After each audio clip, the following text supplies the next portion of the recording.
Hey friends, so now what we're going to do is we are going to be using black paint, and we're going to be using both a fork and a paintbrush. And you're going to want to be careful today, friends, that when you're doing these first couple steps that you're pushing your sleeves up, and we want to try to not get paint on the handle because then it's going to get all over your hands and we're not washing them till the end.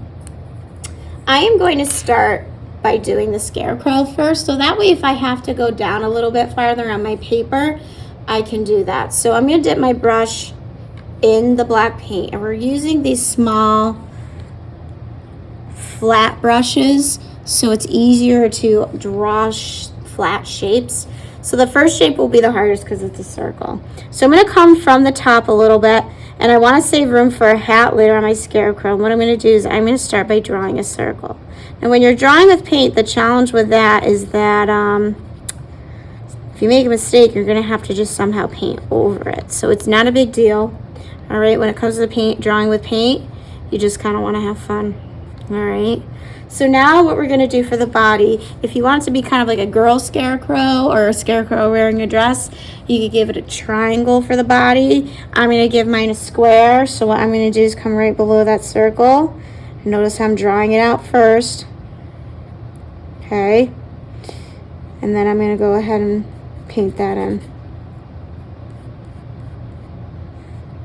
Outlining it first, pushing light on that brush. Now for the arms, we're going to do two rectangles. So I'm going to do one here, and then I'm going to do one that comes out here. Oops, that's all right. You know what? I just go with it. All right, now I'm going to fill those in using that edge of the brush. Okay.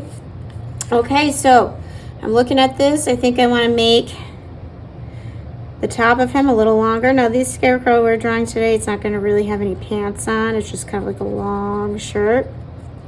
All right, so now I'm going to give it the pole that the scarecrow hangs on. So using my paintbrush and just touching the very tip of it, ballerina toes, okay?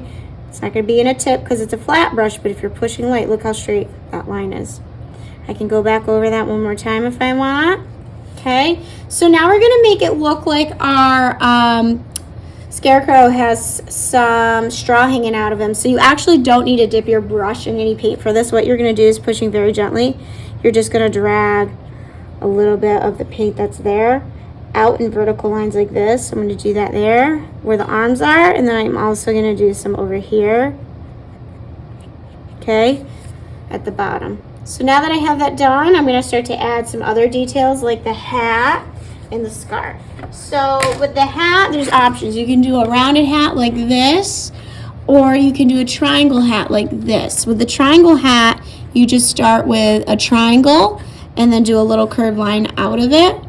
I'm going to do a rounded hat for you guys to see today. So for that, what I do for a rounded hat is I do a line across the head like that, and then I do a curve on the top like this and fill it in. And then I like to always add like a little 2 lines for a little feather. If you feel comfortable and you really liked doing the straw step, you can even have a little bit of straw hanging out for the hair. Okay, and then for the scarf, I'm not even gonna, my paint's still really wet, so I don't even need to dip it in the paint. I'm just gonna do a line that comes out.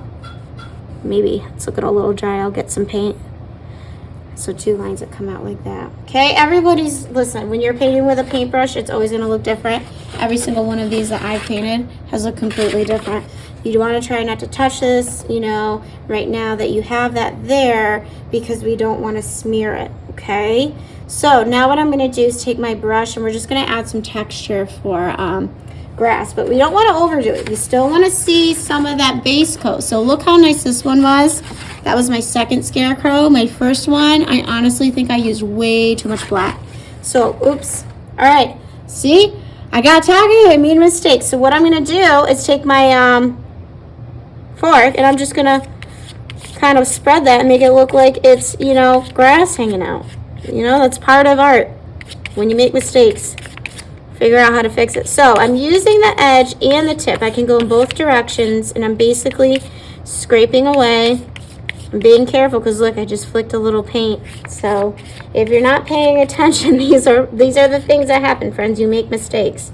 So I'm just going to use the edge of it, kind of scrape away, not forgetting to also work at the bottom. All right, And what's happening is because I'm using a fork, I'm getting all these textures that look like grass. Now if I have an area where, oh, I got a little too heavy, just use your fork and kind of scrape some of it away. Okay? And again, I splattered. I'm just gonna go with it, guys. This is how it works when you're painting. When you're drawing with a painting and we don't have anything drawn out ahead of time. Okay, so I want to build up with that grass. All right, maybe I got a big chunk of grass here from that mistake I made, so I need to balance it out. And I think I'm going to add some up here now to kind of help balance it out. All right, so that's looking good. I'm going to leave that. I don't want to overdo it. I'm going to take this, and when I bring it to the drying rack, I want to carry it by the placemat, like a lunch tray like this. And I'm keeping the placemat under it, okay? So that's it for today. We are going to be doing some more things to this next time.